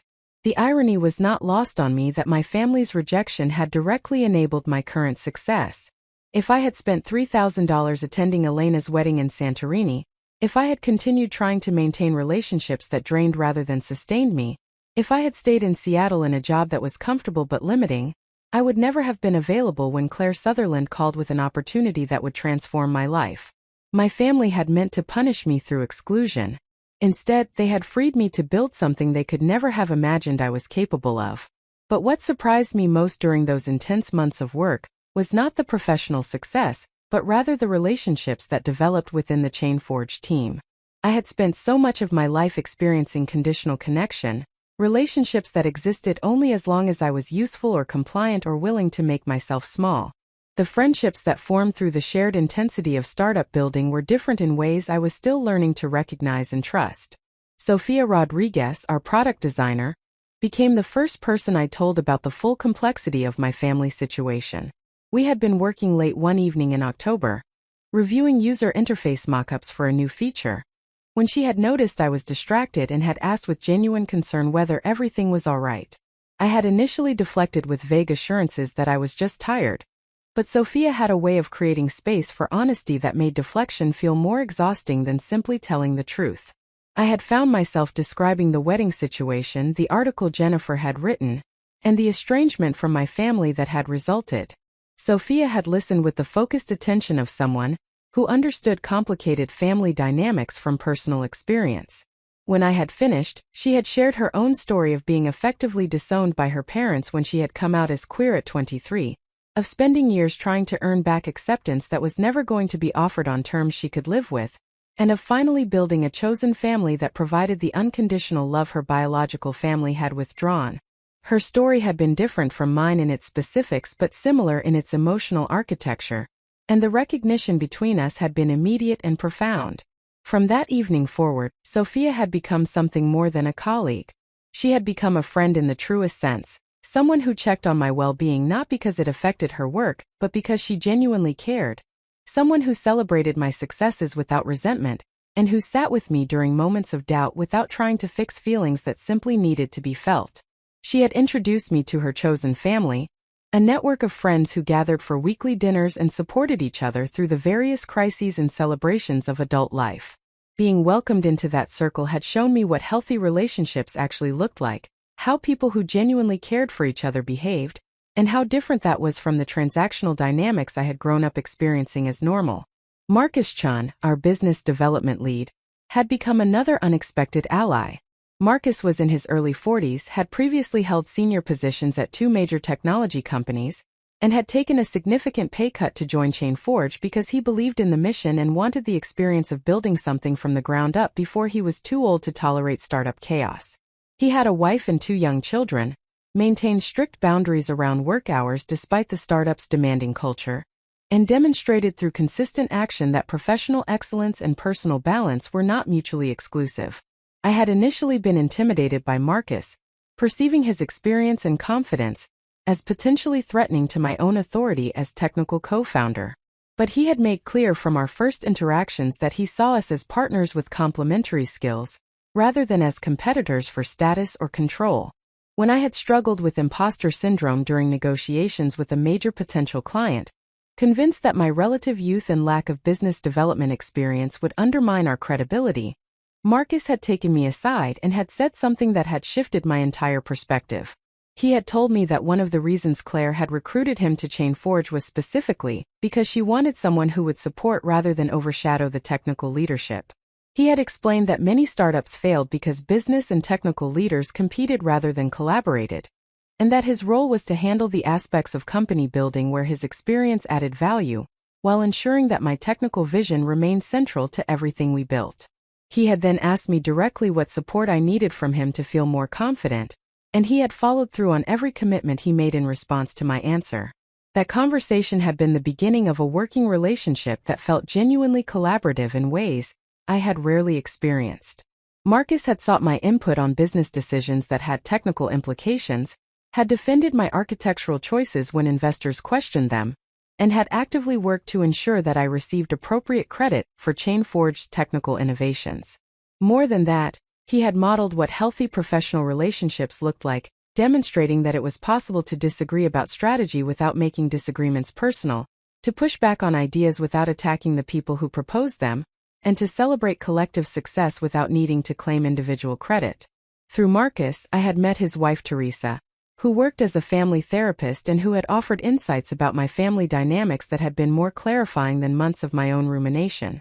Teresa and I had initially connected at a ChainForge team dinner where spouses and partners had been invited, and our conversation had somehow turned to family estrangement and the particular challenges of recognizing dysfunction when you had been raised to see it as normal. Teresa had listened to an abbreviated version of my story, and had then said something that had reframed my entire understanding of what had happened. She had explained that in family systems with uneven dynamics, there was often one person who served as what therapists called the identified patient or the scapegoat, the family member who got blamed for problems that actually reflected dysfunction in the entire system. The identified patient was typically someone with a strong sense of justice and boundaries, someone who eventually refused to continue absorbing mistreatment, and whose refusal then got characterized as the real problem.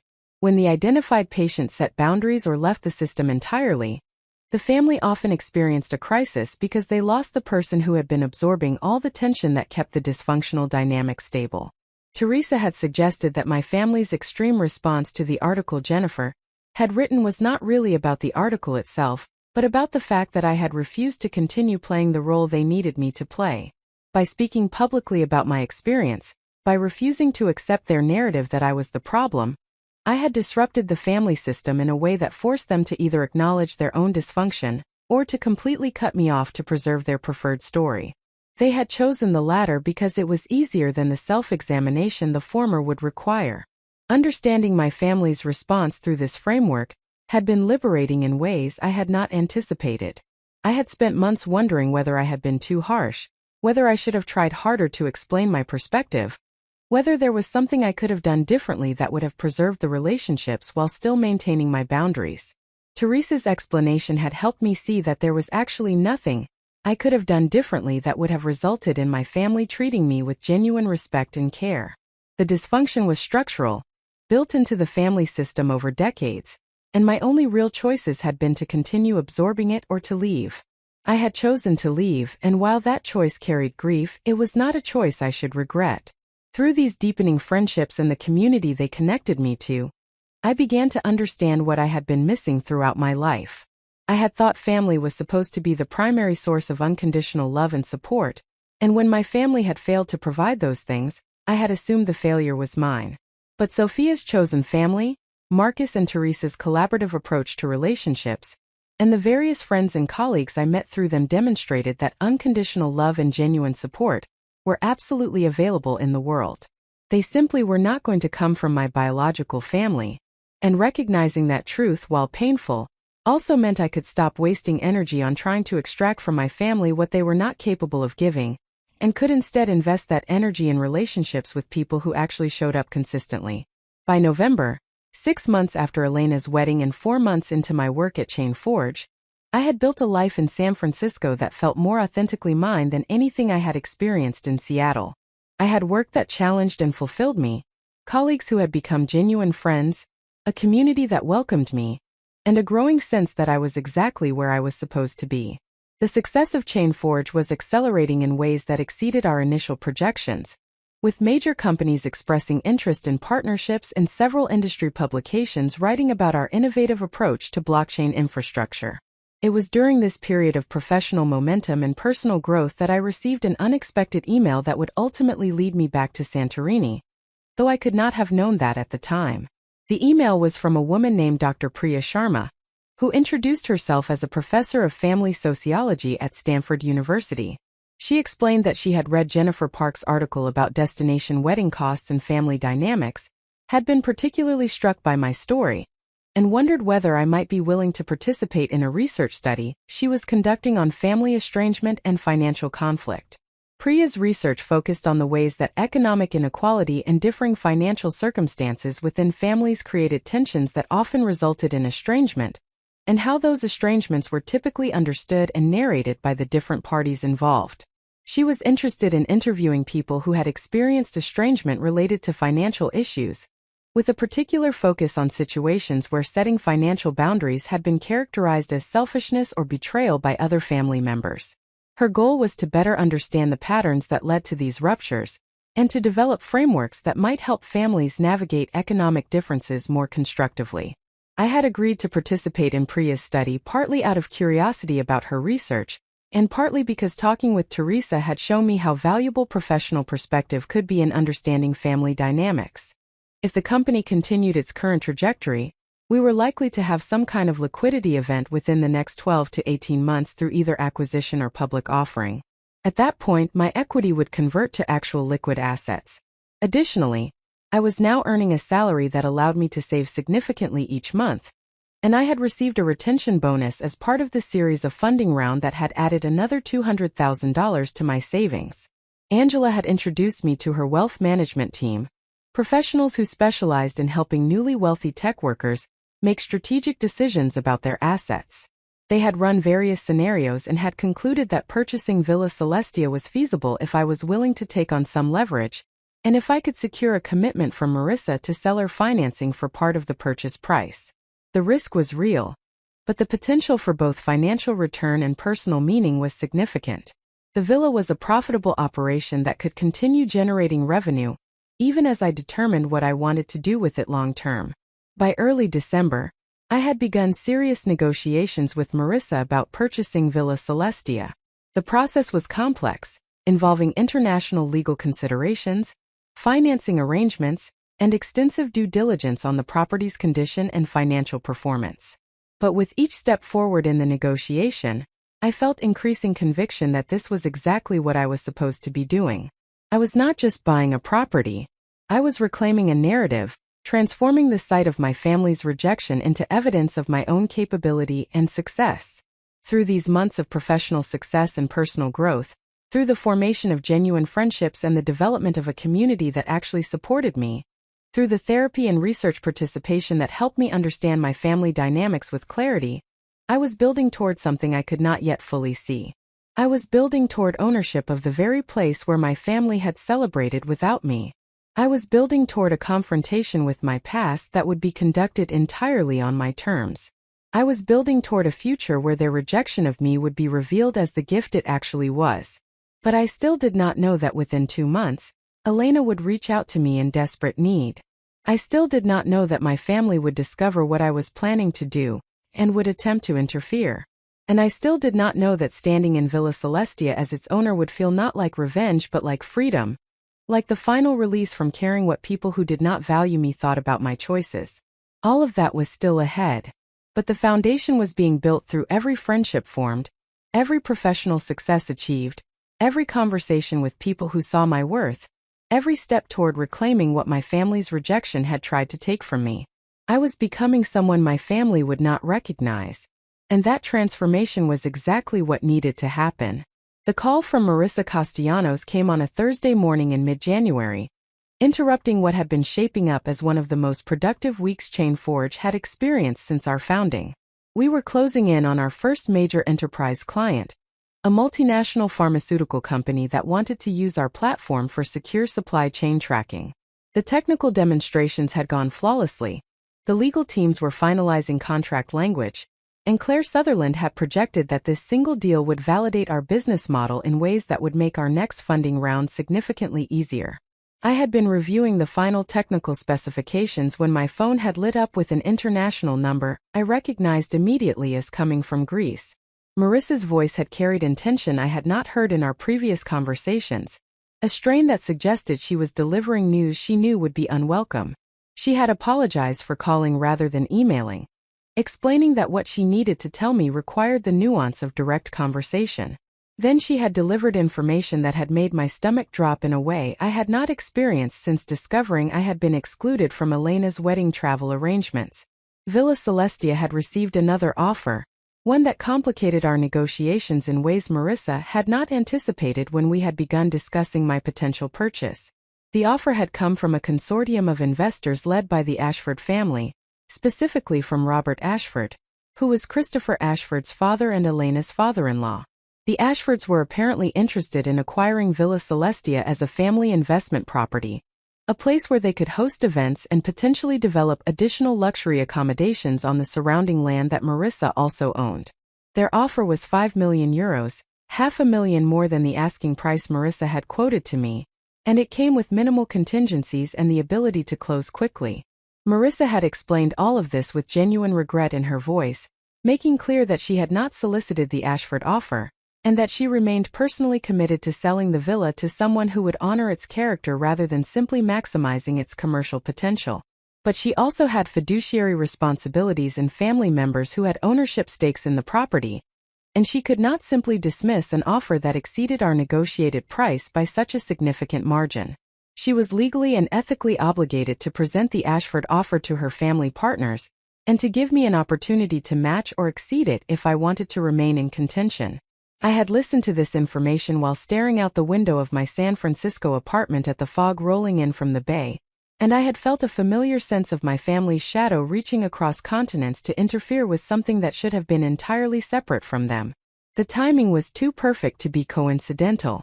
The Ashfords had made their offer exactly 2 weeks after I had filed preliminary paperwork for the purchase that would have been part of public records accessible to anyone who knew where to look. Someone in my family had been monitoring my activities closely enough to learn about my plans, and had apparently shared that information with Elena and Christopher, who had then mobilized the Ashford family resources to outbid me. Marissa had given me 1 week to decide whether I wanted to increase my offer to match or exceed the Ashford bid.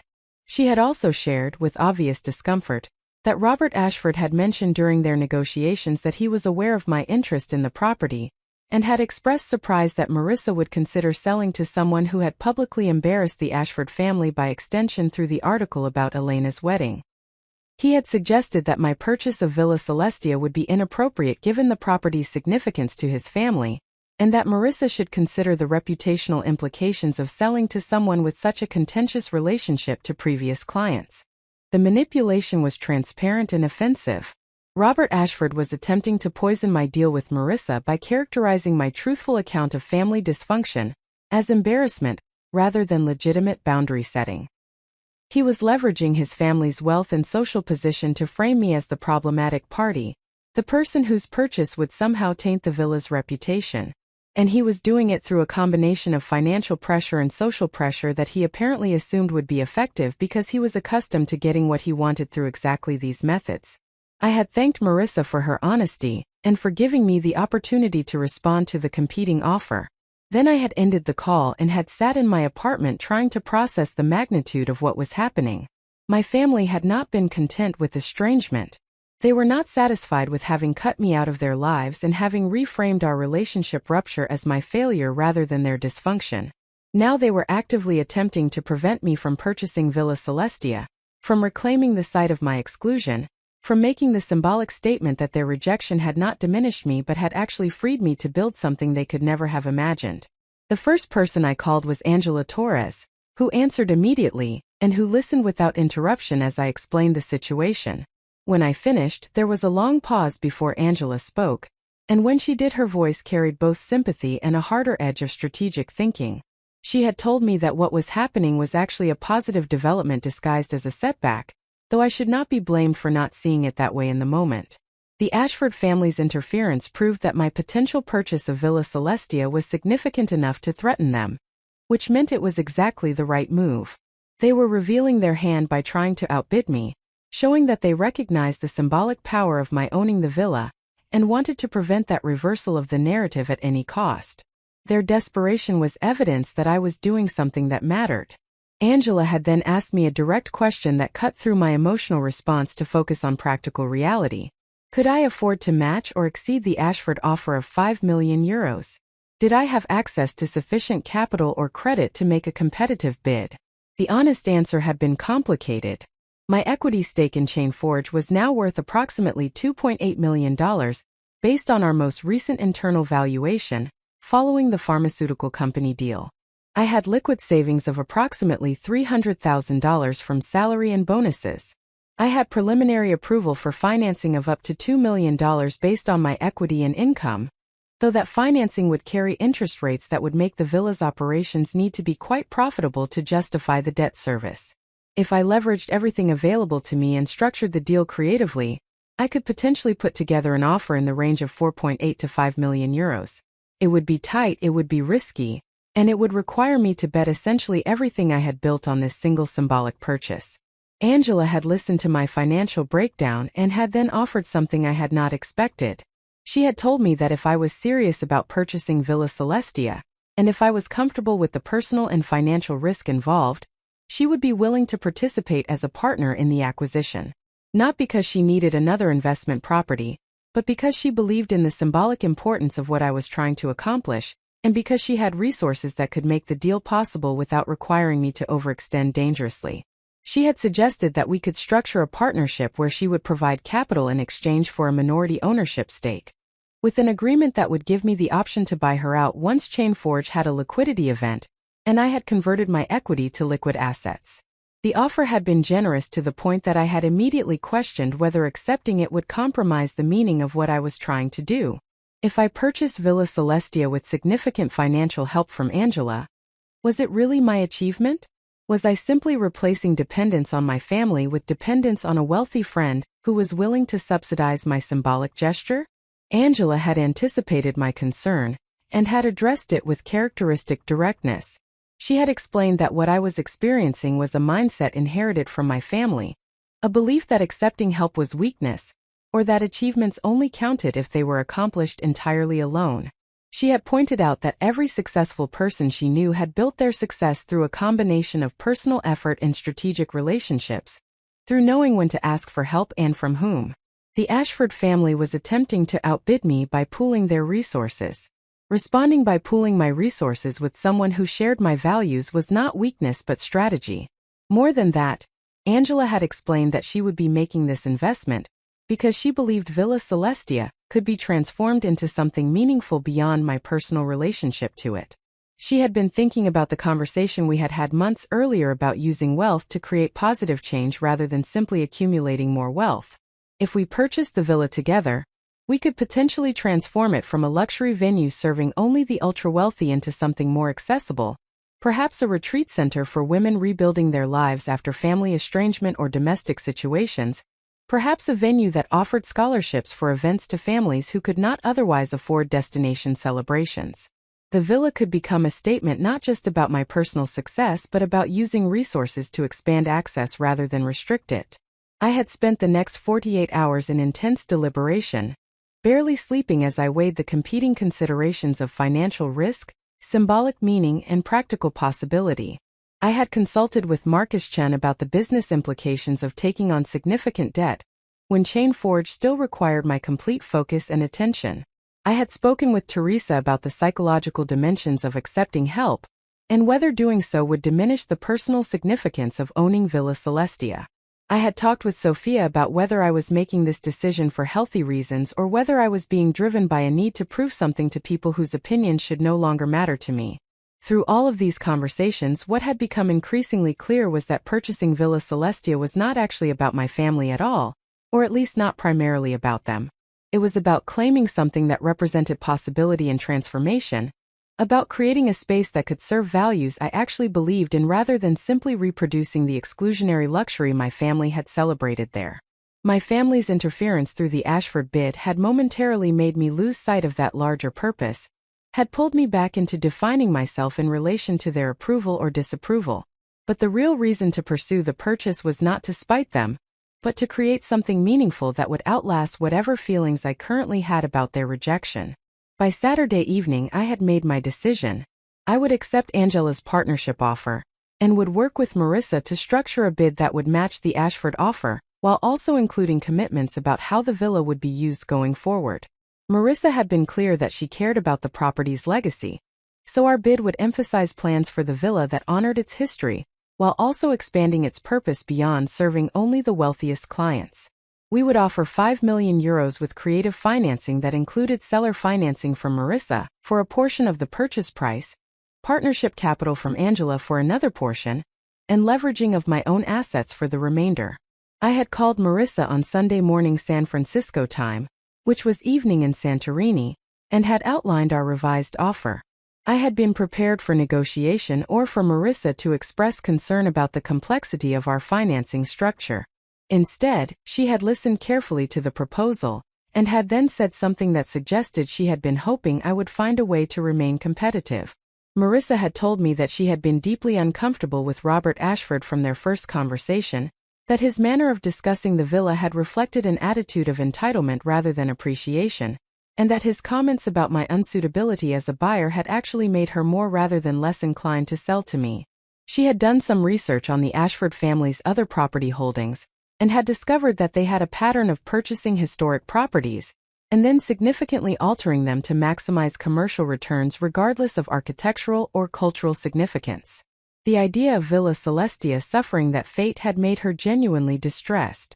More than that, Marissa had said that our proposal to use the villa partly for purposes beyond exclusive luxury events resonated with concerns she had been having about her role in perpetuating economic inequality. She had inherited wealth and property that had been built over generations, and she had been questioning what responsibility came with that inheritance. The idea that Villa Celestia could become a place that served people beyond the ultra-wealthy, while still maintaining its beauty and historical character, appealed to her in ways she had not fully articulated even to herself until hearing our proposal. Marissa had then told me something that had shifted the entire negotiation in an unexpected direction. She would accept our offer of €5 million with the financing structure we proposed, but she had a condition that would need to be part of the purchase agreement. She wanted to retain a small ownership stake in the property, approximately 10%, not for financial reasons but because she wanted to remain connected to the villa's future, and wanted to ensure that our stated intentions about its use were actually implemented. She would also agree to stay on for 2 years as a paid consultant to help with operations, and to maintain continuity with existing staff and vendors. This modified arrangement would actually reduce the capital Angela and I needed to provide while giving us a partner whose knowledge and connections would be invaluable. It would also demonstrate to Marissa's family members who had ownership stakes that someone with generational knowledge of the property believed in our vision strongly enough to remain financially invested. The arrangement was unusual but elegant, solving multiple problems while creating a structure that aligned everyone's incentives toward the villa's successful transformation. I had accepted Marissa's counteroffer immediately, and we had agreed to have our respective attorneys draft the purchase agreement reflecting these terms. Marissa had also told me that she would be informing Robert Ashford that his bid had been declined in favor of an offer that better aligned with her values and vision for the property's future. She had seemed almost gleeful at the prospect of delivering this news to someone who had assumed his wealth and social position would be sufficient to get what he wanted. The next 48 hours had been a blur of legal documentation, financial arrangements, and strategic planning with Angela about how we would structure our partnership and what initial changes we wanted to make to the villa's operations. We had agreed that for the first year we would maintain the villa's existing business model, while conducting research into alternative uses and developing relationships with organizations that might partner with us on programming. The villa needed to remain profitable to justify the purchase price and to service our debt, so we could not immediately transform it into something entirely different. But we could begin laying groundwork for its evolution while ensuring it continued generating revenue. By Wednesday of the following week, we had preliminary purchase agreements signed and had begun the more detailed due diligence process that would precede the final closing. Marissa had informed the Ashford family that their bid had been declined, and I had braced myself for the response I knew would come from that direction. The response had arrived via email from my mother, breaking the months of silence between us with a message that had been clearly written in fury and had been sent without any attempt at restraint or strategic thinking. The email had been CC'd to my father, Marcus, and Elena, ensuring that my entire immediate family would see both the accusation she was making and whatever response I chose to provide. The message had accused me of deliberately targeting Villa Celestia because I knew it held sentimental value for Elena and Christopher, of using my new wealth to hurt people who had never done anything but love me, and of proving through this purchase exactly how selfish and vindictive I had always been. My mother had written that Elena was devastated by my attempt to, in her words, steal the location of her wedding, and that I should be ashamed of weaponizing my professional success against family members who had only ever wanted the best for me. The email had concluded with a threat that if I proceeded with the purchase, I would be permanently and irrevocably cut off from the family, as if I had not already been cut off for months and as if that estrangement had not been framed as my choice rather than theirs. I had read the email 3 times, and with each reading I had felt less hurt and more clear about exactly what was happening.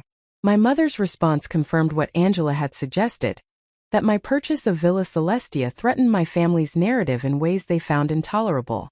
They had spent months telling themselves and anyone who would listen that I was the problem, the difficult daughter who had chosen a vacation over her sister's wedding, the selfish person who had aired family business publicly for attention.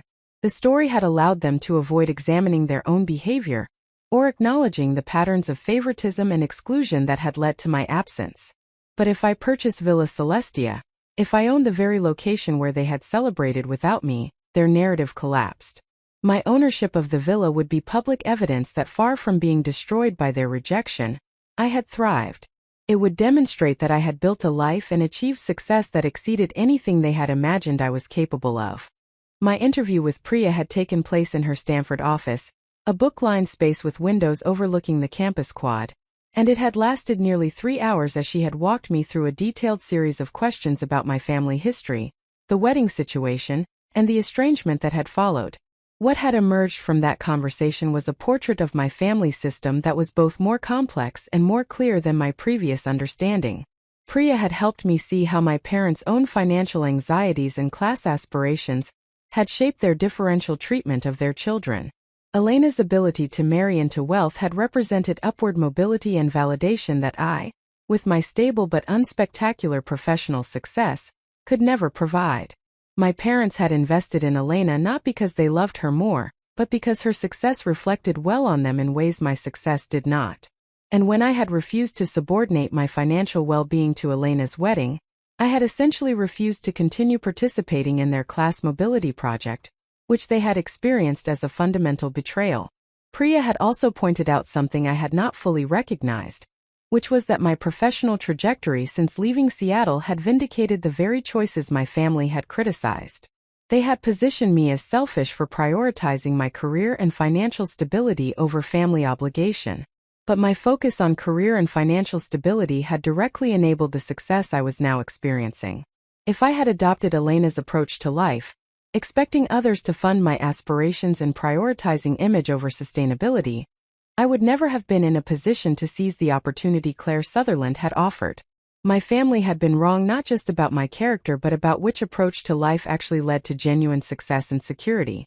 Through my participation in Priya's study, I had met several other research participants who had experienced various forms of family financial conflict and estrangement.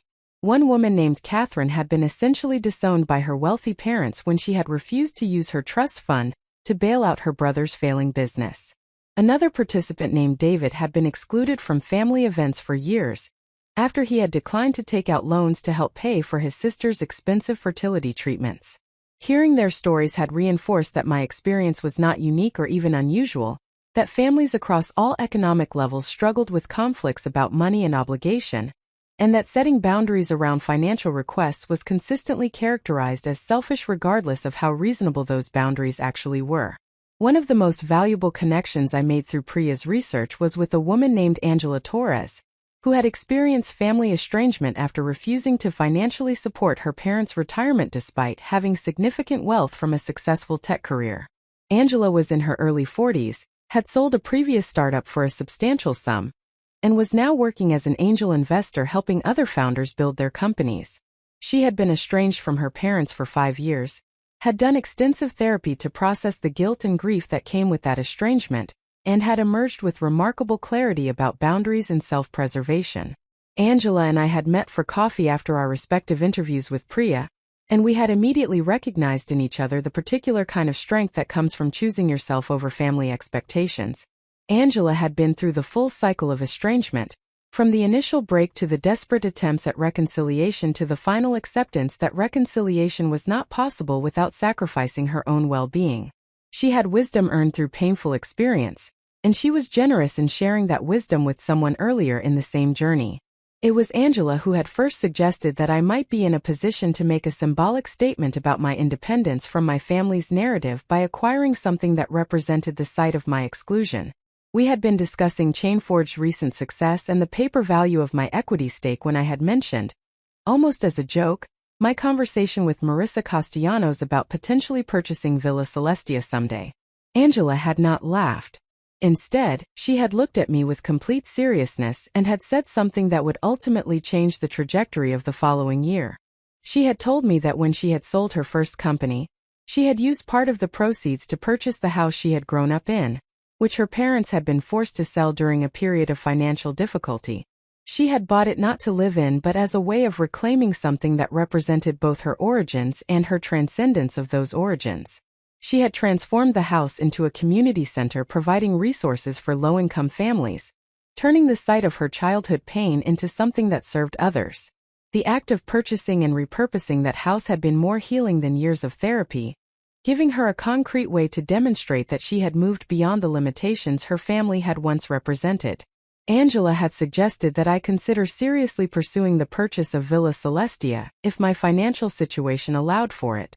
She had pointed out that the villa represented the literal location where my family had celebrated without me, where they had demonstrated through their actions that my presence was optional. Owning that space would be a powerful reversal of that dynamic, a statement that I had not just survived their rejection but had thrived because of the freedom it provided. More than that, she had suggested that I consider what I might do with the villa that would reflect my values rather than simply using it as my family had, as a symbol of wealth and exclusivity. The conversation with Angela had planted a seed that grew rapidly over the following weeks. I had reached out to Marissa Castellanos again, this time not for a theoretical discussion about ethics and legacy, but with a genuine question about whether she was still interested in selling Villa Celestia and what such a transaction might look like. Marissa had responded with enthusiasm that suggested she had been hoping I would follow up, and she had shared detailed financial information about the villa's operations, maintenance costs, and the various offers she had received from hotel chains and investment groups. The numbers had been substantial but not impossible. Villa Celestia was valued at approximately €4 million, roughly $4.5 million at current exchange rates. Marissa had explained that this valuation reflected both the property's historical significance and its earning potential as a luxury event venue, but that she would be willing to sell for somewhat less to a buyer who would honor the villa's character rather than transforming it into another generic luxury hotel. She had also mentioned that she would be willing to stay on for a transitional period to help a new owner understand the operations and maintain relationships with the vendors and staff who made the villa function. I had run the numbers carefully with Angela's help. My equity stake in Chain Forge was now worth approximately $2.3 million on paper based on the most recent valuation. Most threatening of all, it would show that I had moved beyond needing their approval or inclusion, that I had found meaning and purpose entirely separate from my role in their family system. They needed me to fail so that their choice to exclude me would seem justified. My success invalidated that justification, and my purchase of Villa Celestia would make that success impossible to ignore or dismiss. I had drafted several versions of a response to my mother's email, ranging from detailed explanations of why I was purchasing the villa to angry recitations of everything they had done to hurt me over the years. But ultimately I had settled on something brief that refused to engage with her framing, while making my position absolutely clear. Up next, you've got two more standout stories right on your screen. If this one hit the mark, you won't want to pass these up. Just click and check them out. And don't forget to subscribe and turn on the notification bell, so you don't miss any upload from us.